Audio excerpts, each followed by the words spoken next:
శ్రావణ్, ఇవాళ రేపు డబ్బంటే ఎవరికి చేదు చెప్పు. అందుకే నువ్వు చక్కగా సెటిల్ అవ్వాలన్నది నా కోరిక. మీ అక్కయ్య మంచి దారి చూపించింది అనుకుంటే నాకు అదో తృప్తి. నువ్వు చిన్నవాడివి, అందుకే ఎలర్ట్ చేస్తున్నాను. బావ ఓనరే కావచ్చు, కానీ నువ్వెవరు? బావ చెల్లెలి భర్తవి.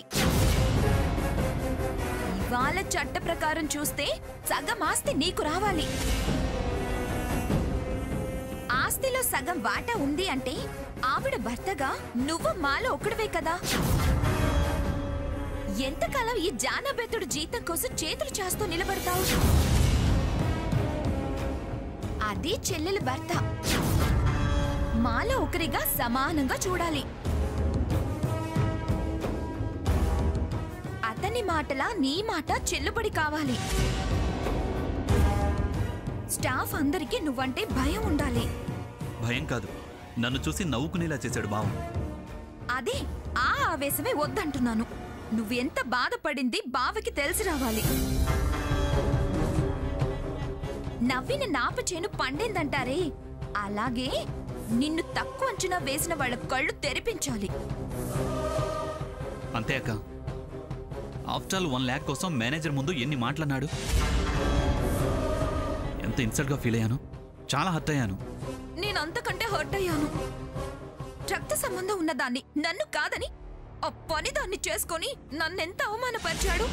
అక్క, నీ అవమానానికి నా అవమానానికి ప్రతీకారం తీర్చుకోవాలి. ప్రతీకారం మంచి పొజిషన్ ని తెచ్చిపెడుతుంది.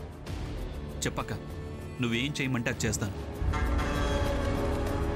నువ్వు గీసిన గీత దాటను. డైరెక్షన్ నీది, ప్లాన్ నీది,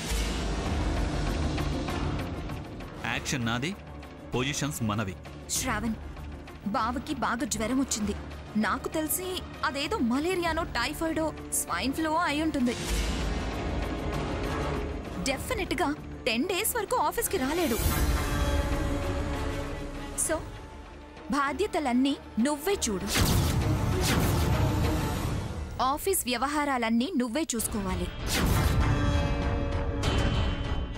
ఈ అవకాశాన్ని నువ్వు అందిపుచ్చుకోవాలి. నీ పొజిషన్ని మార్చుకోవాలి. స్ట్రాంగ్ బేస్మెంట్ వేసుకోవాలి. ఎదురొచ్చిన వాళ్ళని తొలగించేసే, అమ్ముడు పోయే వాళ్ళని కొని, ఎలా వీలైతే అలాగా నయానో భయానో అన్నీ నీ సమక్షంలోకి తెచ్చుకోవాలి.